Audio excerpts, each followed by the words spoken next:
ஈஸ்வரமூர்த்தி. செல்லத்தமிழ் சொல்லெடுத்து நல்லப்பன் நாயிசைத்து முற்றாத முத்தமிழை வற்றாது தந்தவளே அன்னையே தம் உன்னையே. அனைவருக்கும் வணக்கம். கவிதையோடு வருகிறேன். உங்கள் காதுகளை கொஞ்ச நேரம் கடலாக தாருங்கள்.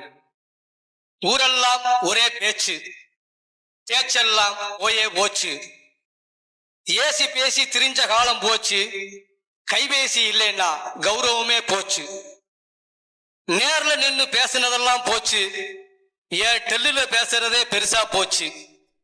கண்ணு மண்ணு தெரியாம பேசுறதா போச்சு. காரு பஸ்ல ஏறினாலும் காட்டு கத்தலாச்சு. 4 சுவத்துக்குள்ள நடந்த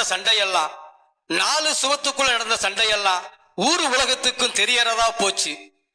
நாய் நின்னு உத்து பாக்குறத மறந்து நரம்பு தெரிக்க ஏசறதா போச்சு. பெத்த பிள்ளைய வச்சுட்டு போனாலும் பெத்தவங்களை கூட்டிட்டு போனாலும் பேசிக்கிட்டே போறதே பேசனா போச்சு. ஆஃபர் போட்டா ஆளா பறக்கிறதாச்சு. அப்பம் கூப்பிட்டா முறைக்கிறதா போச்சு. வாங்கின கடனுக்கு வட்டி கட்டுறது போக வாங்காத கடனுக்கு 300 முன்கூட்டியே முன்பணம் கட்டியாச்சு.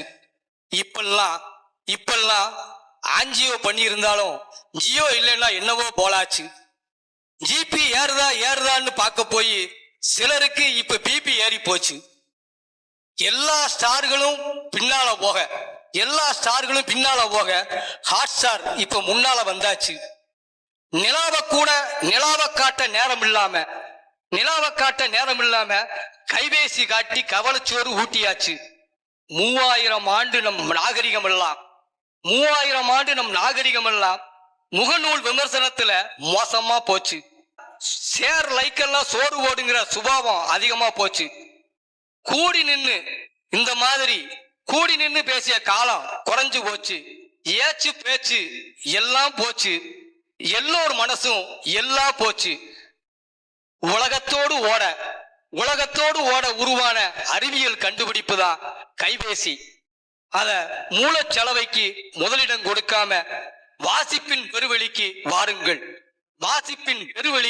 வாருங்கள். பொய்யறியா வாய்மொழி மாந்தர் புடைசூழும் மக்களை சொன்ன சங்கப்புலவர் மாங்குடி மதுரார் மாங்குடியில் இருக்கிறார். குரத்தியின் வளையல் ஓசைக்காக வசந்தவல்லி குற்றாலத்தில் காத்திருக்க திரிகூடராசப்ப கவிராயர் இருக்கிறார். காடு மலைகளை கழுகுமலையின் பாதைகளை மட்டுமல்ல ஐநா சபையிலும் தொட்டு இசைத்த சிந்துவின் தந்தை அண்ணாமலை கவிராயர் சென்னிகுளத்தில் இருக்கிறார். இசை உலகின் சுருதிகளை ஆய்ந்தளித்த கர்ணாமிர்த சாகரம் தந்த ஆபிரகாம் பண்டிதர் இந்த சாம்பவர் வடகரையில் இருக்கிறார். எல்லா மொழியிலும் நடைபெயிலும் தமிழ் சொற்கள் என வேர்ச்சொற்கள் தந்த மொழி ஞாயிறு தேவனைய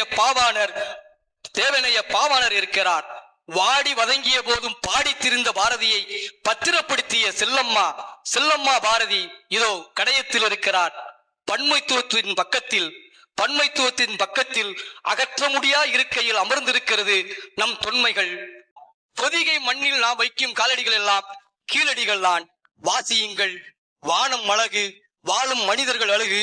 1 மணி நேரம் உங்கள் கைபேசியை அணைத்து பாருங்கள். இந்த உலகம் அழகு, உங்கள் ஊர் அழகு. நன்றி.